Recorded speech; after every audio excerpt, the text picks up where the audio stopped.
Hey friends, so today's short story I wrote on a typewriter. That's how long ago I wrote it. It is based on actual events, and I'm not going to talk about the actual events because I don't want to give away the story. So the story is called Magic Beneath the Huckleberries, and I'll tell you about the true story after I finish reading the short story that I wrote a long time ago on a typewriter. Magic Beneath the Huckleberries. Annie waited on the street corner watching the army of buses depart the schoolyard. Occasionally, she'd recognize a classmate behind a high window of a bus and she'd wave and try to smile, but it was becoming increasingly difficult to look cheerful. Rain fell, ran down her legs, and puddled in her new shoes. Her wool jumper had begun to smell like a wet dog. A group of older girls approached. They wore only black with their shawls draped over their shoulders. They resembled crows. Annie knew them only by sight. They were in the same grade as her friend's older sister, Claire, who had said the girls had formed a witches' coven. As they passed, Annie moved to the edge of the sidewalk, the toes of her shoes hanging over the edge, allowing the girls as much room as she could. A few cars passed, but her mom's green Cutlass Oldsmobile did not. Annie waited until the girls were far enough ahead so that she wouldn't appear to be following them. Then she turned toward home. Annie had lived at the end of Lilac Lane her entire life. She knew if she followed the street all the way to the dead-end sign, she'd be home. And so, even though she'd never been allowed to walk as far as the school, she recognized landmarks as she passed.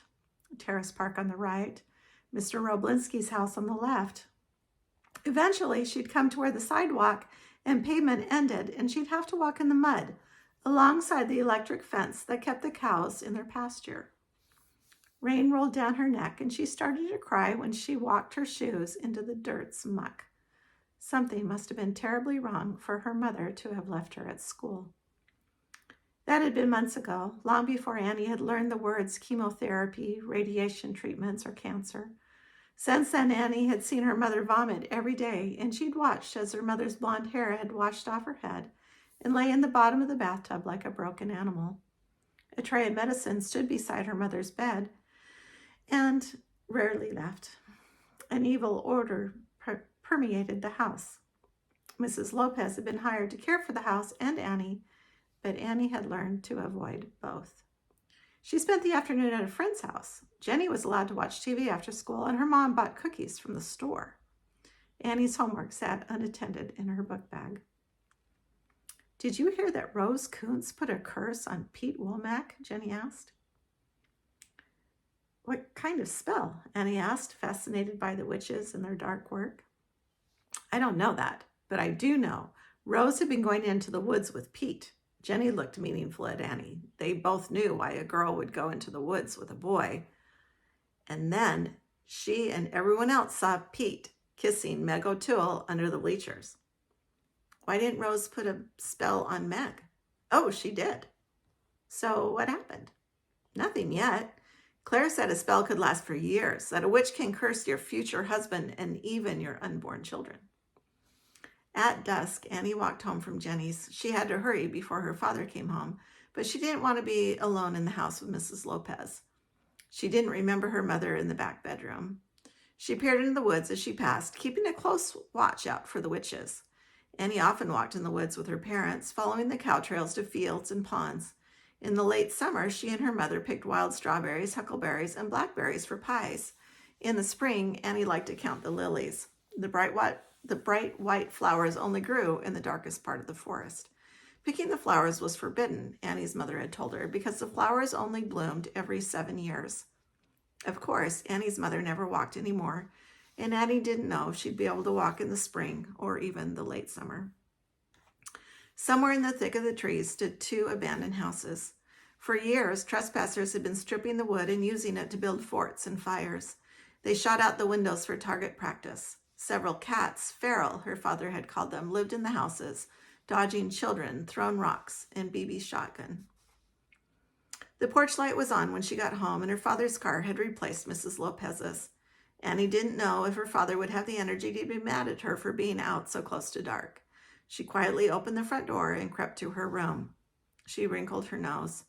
The house stank of Mrs. Lopez's cooking. Even though the door was closed, Annie could hear her father crying. He did that often, and though the sound was now familiar, it made Annie uncomfortable and frightened. Annie looked out the window and thought about God. Every night she prayed for her mother to get better, and every morning she woke, hoping to find her mother dressed and making breakfast. She'd hand Annie a sack lunch, kiss her goodbye, and tell her to have a good day at school, as if good days were somehow plentiful and there for the taking. In Sunday school, Annie's teacher had read from the Gospel of Matthew, telling her to ask and receive. Annie had begun to murmur silent prayers asking God to cure her mother. If Jesus were alive, could he heal her? The Sunday school teacher told her that Jesus was alive, but Annie didn't know how to find him. Still, her father cried. Annie looked out the window and noticed smoke rising from the thick of the woods, and she wondered if the witches were there. How powerful was their magic? Were they more powerful than God? No, but could they be more sympathetic? More here right now. Annie slipped out of her room, past her parents' room, and ran out the back door. Running through the woods, she refused to be afraid. When she could see the clearing, she stopped, her breath ragged and catching in her throat. The witches sat around a campfire, boys beside them. They drank from long-necked bottles, cigarettes dangling from their fingers. Nicotine smoke mingled with the bonfires and rose together in the twilight sky. A few couples were kissing. One boy had his hand beneath the witch's shawl. No one noticed Annie standing at the edge of the woods. Suddenly, Annie knew they couldn't help her. Whatever magic they held, it wasn't any stronger than her own. She turned to go, but she hadn't gone far when she heard a small cry. Annie stood statue still, listening to the witch's laughter, the crackling of the fire, and something else. Stooping, Annie peered into the branches of a huckleberry bush. Pale green eyes peered back. The kitten didn't move when Annie reached for it. She felt its ribs beneath its matted fur and its frantic beating heart. Holding the kitten to her cheek, she whispered to it. The kitten responded with a mew. Annie took off her sweater, bundled up the kitten, and hurried home. Her father told her it was the ugliest cat he'd ever seen, and that if it didn't live, he'd buy her a prettier one. Although it could hardly stand on its wobbly legs and its tummy was distended like a misshapen balloon, Annie knew it would live. Placing a saucer of milk under its nose, she felt a rush of love. The kitten only sniffed. Annie dipped her finger in the milk and placed a droplet on the kitten's mouth. Its raspy tongue on her fingers sent a chill up her arm. That night, she placed an old baby blanket in a basket and set it beside her bed. I'll always love and care for you, she whispered to the kitten when she turned off the light. She named him Magic. Years later, when Annie would bring her children to the house on Lilac to visit her father, she would walk them into the woods and show them the lilies that grew in the dark and teach them how to find the wild strawberries that grow in the thickets. She would tell them of her mother who dwindled in illness and died, and of the kitten that grew and survived. Magic, she told them, and love are always entwined and can sometimes be found in the huckleberry bushes.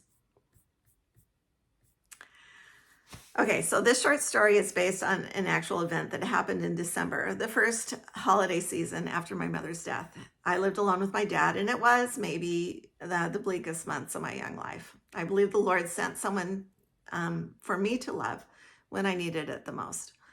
Not someone to love and care for me, but someone for me to love and care for. Someone who needed me to survive.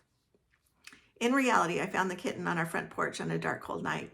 I heard him crying through the door, which was odd because we had dogs, and for some reason they were barking, and I could hear the cat, and they either couldn't or they didn't care. A sick kitten's not very much of a threat. I brought the sick, bloated-bellied, eyes swollen, shut, almost furless kitten inside and named him Wenceslas. My dad predicted he wouldn't live a week, but he lived and held his own against the dogs for nearly 20 years. May we all be so brave. Thanks for joining me.